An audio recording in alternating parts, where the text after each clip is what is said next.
And then July 1st comes and he's not signed when you've publicly already said, we'll give you an open book on your salary cap, and he's not signed. What kind of message is that now? That message is that I'm going to wait it out and I'm going to go where I want to go. If I want to go to Vegas, I'm going to go to Vegas. If I want to go to LA, I'll go to LA. If I want to go to Montreal, and they deserve that. The players have that right. It's been negotiated. There's nothing wrong with that. Everybody. Okay, hold on. Nothing wrong with playing out your contract. Hold on. There is something wrong with that because Mitch Marner just did that, and he's getting killed. Yeah, well, that's too bad. He's getting killed, but he's got the right to. That's the CBA negotiated that. By the way, the CBA, was that a good deal for the players? Have you guys broken that down?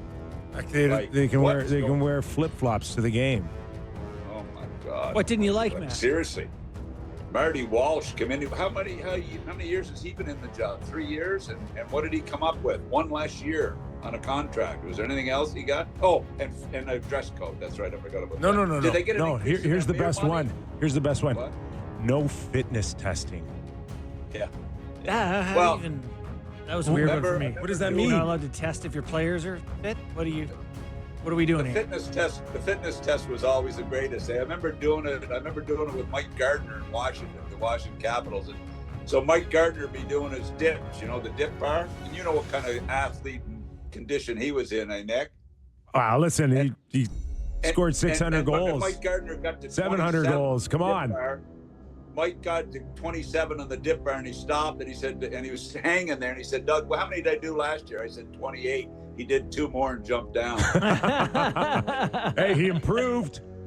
You don't even get to see that now. At least Mike improved by one dip. Now you can't do it at all. Yeah. No, I know. It's so. And you know what? You know what? Can you not look while you ask them to work out? This is it. If you didn't do a thing all summer, right? At least the guy that doesn't do a thing all summer, doesn't have to kind of feel embarrassed about it now. But I will say, Mac, Marty Walsh didn't get anything, but what they got was labor peace and a skyrocketing cap, right? What else isn't everyone pretty content with things right now?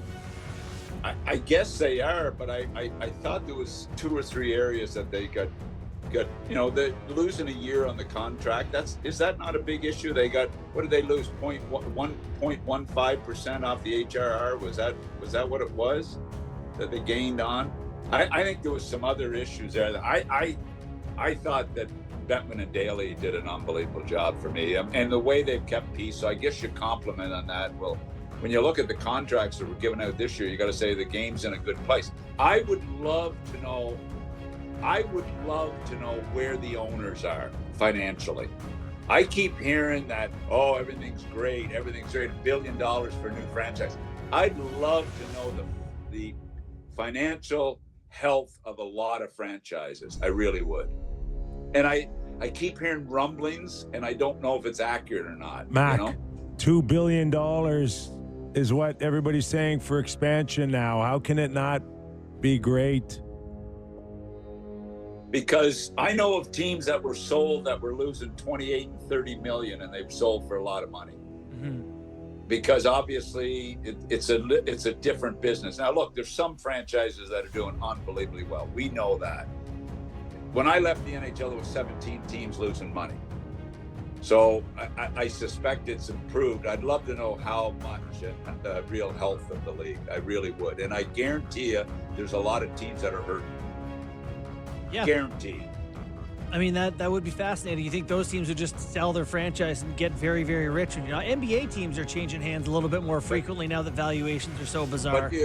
But the thing we all forget about is there's a thing called capital gains that nice you have to pay. And think about Columbus. They bought the franchise for $80 million, and now it's worth $1 billion. I wouldn't want to write that capital gain check. You'd have some money to do it, which would be nice. Hey, let me ask you about another player, though, because the one that we never talked about in this show, which is really bizarre, Jonathan Toews signed for pretty substantial money. He could earn up to $7 million over the contract. Yeah. What are your thoughts? He was on just what they did? introduced as. Today it had a presser. I just saw him getting off his private jet in Winnipeg, so it was nice. That, you know, I look, Jonathan Toews, since I watched him at the World Junior and as a young kid in his draft year, he's always been one of my favorite players. And what he did in Chicago, and I mean, look, Patty Kane was obviously a great piece there, but Jonathan Toews to me was the glue. He and Duncan Keith.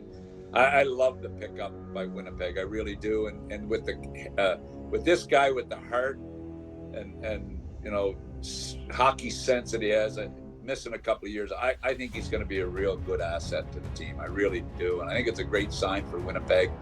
And I hope it goes really well for him. He's one of my all-time favorite NHL players. You're watching and listening to Doug MacLean, former NHL president, GM, head coach, and Off the Rails Friday. Mac, Brock Besser, back to Vancouver.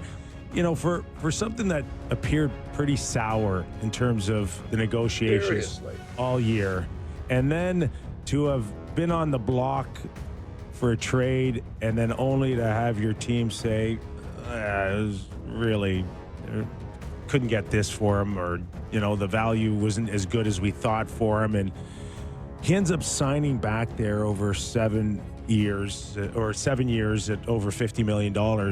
And I would imagine that there was ample reasons for both of them to really be pissed off at each other or hold animosity towards one another, but they didn't. And I actually tip my hat to Brock Besser and, you know, Vancouver for saying, okay, where we were then and where we are now are two different places, and we're good if you're good, and let's move forward here. It doesn't happen too often.